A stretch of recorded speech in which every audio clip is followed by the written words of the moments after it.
All right, example A. Refer to the directed line segment plotted on the coordinate grid.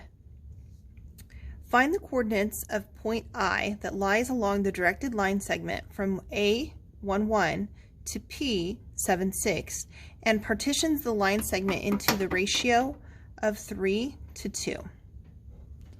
All right, so I'm going to give you guys the formula. They kind of give you the formula, but not in such a clear way. So to find the point when we're partitioning the line segment, we're going to use this formula. We're looking for x sub p, y sub p, meaning the point somewhere in between here, right, that's on this line segment, and it's in a ratio of 3 to 2. So what's happening is it's dividing this line segment in, again, a ratio of 3 to 2, meaning that somewhere along here, this portion will be in ratio of 3 to 2 for the whole ratio of the whole line. So our formula is for x sub p, we're going to take x1, and we're going to add to it, right, because we're going to start at x1, and we're going to add a length to it. And that length is going to be a plus a over b times the change in x. And to find yp, we're going to take y2 plus our ratio, our percent of the line, which will be a plus a over b times the change in y. All right, so let's define some of these things first. Okay, so here our ratio, the ratio is 3 to 2. So that tells me that this is my A and this is my B that are going to go into my formula. The change in x, so delta x. Delta x is the number of units from point A to point P horizontally. So we can count that to be, if we go from 1 to 7, the change in x is 6. The change in y is the distance from A to P vertically. So if we go from 1 up to 6, that's 5 units. X1 is 1 and Y1 is 1. These are our X1 and Y1 values. These would be our X2 and Y2 values. But we don't need to use those in this formula. All right, so, oh, you couldn't see what I was saying. Okay, so delta X, right, the change in X is 6 units. The change in Y is 5 units. X1 is 1 and Y1 is also 1. And we're going to use this formula. All right, so point P, we're looking for, and really what we're looking for is point I, but X sub P, the X value. So we're going to take our X1, and X1 was 1, plus A over A plus B, so 3 plus 2, times the change in X, which is 6. So that gives me 1 plus, this is 3 over 5 times 6. 3 over 5 is 0.6. So this will be 1 plus 0.6 times 6. I'm going to grab my calculator. So 0.6 times 6 is 3.6. 1 plus 3.6 is 4.6.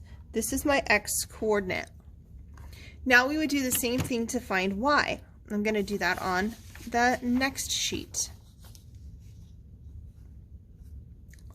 I think, yeah, it's right here.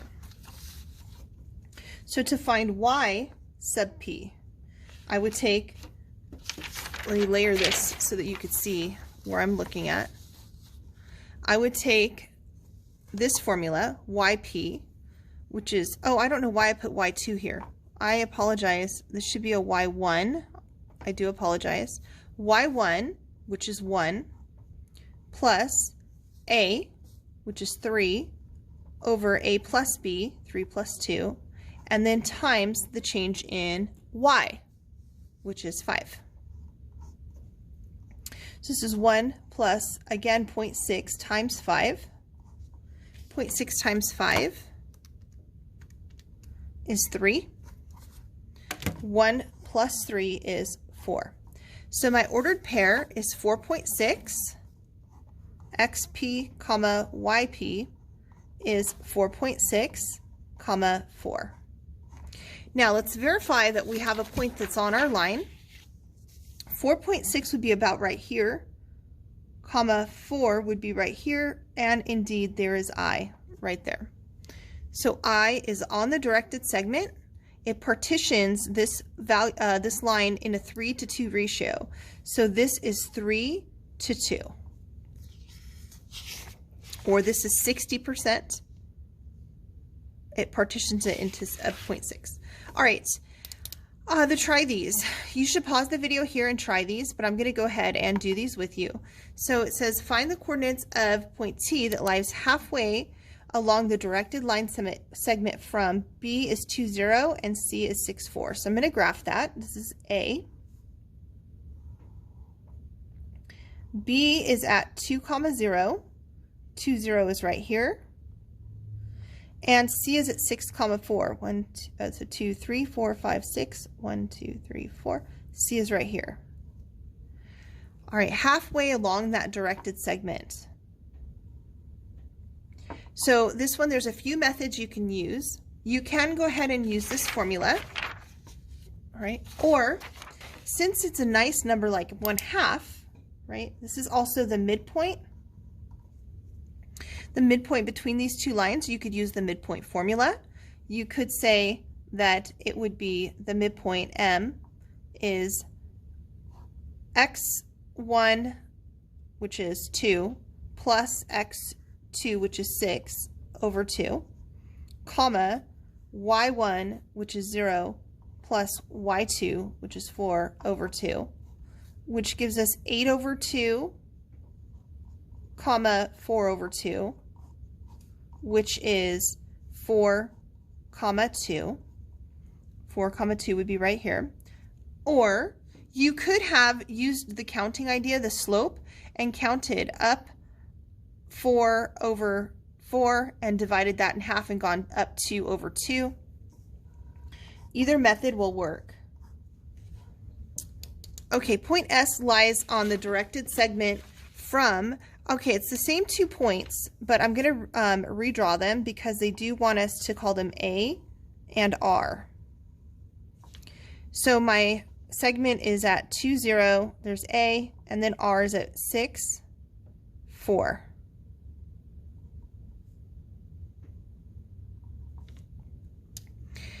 Okay, and it says it wants to partition the segment into a ratio of 1:3. So I'm going to write that formula again on this note card so that we'll have it handy. So the formula is xp, right? The point that I'm looking for is x1 plus a over a plus b times the change in x. And then yp is y1 plus a over a plus b times the change in y. So I'm going to keep that handy so that we'll have it. All right, let's identify all of our variables. So here is x1 and y1. So x1 is 2 and y1 is 0. We also need to identify a and b. That's a and b. So a is 1 and b is 3. And finally, we need to identify the change in x and the change in y. So you can either count it or use the slope formula. So the change in x is 1, 2, 3, 4 units. And the change in y is also 1, 2, 3, 4 units. And we are going to substitute those values into our formula. So xp equals x1, which is 2, plus 1 over a plus b times the change in x, which would be 2 plus 1 over 4 times 4. 1/4 of 4, those cancel, so 2 plus 1, 2 plus 1, which is 3. So my x coordinate will be at 3. 3 comma. We're going to repeat this for y. I'm going to do it over here. So this time my y coordinate, y of p, is y1, 0, plus a, which is 1, over a plus b, which is 4, times the change in y, which is also 4. Now I skipped a step here, right? I added these. So that would cancel, and I get 0 plus 1, which is 1. So I should have 3 comma 1. So 3, this is 1, 2, 3 comma 1 right there. This is the point, and they wanted us to call it S, that partitions this line in a 1:3 ratio. And you can see on this one how much easier it is to see. This is a 1:3 ratio. And this one is a little harder to see because the slope of the line isn't 1, right? You can't just go 3 to 2. But I guess you could kind of count your slope, but the problem is you're on a fractional value, so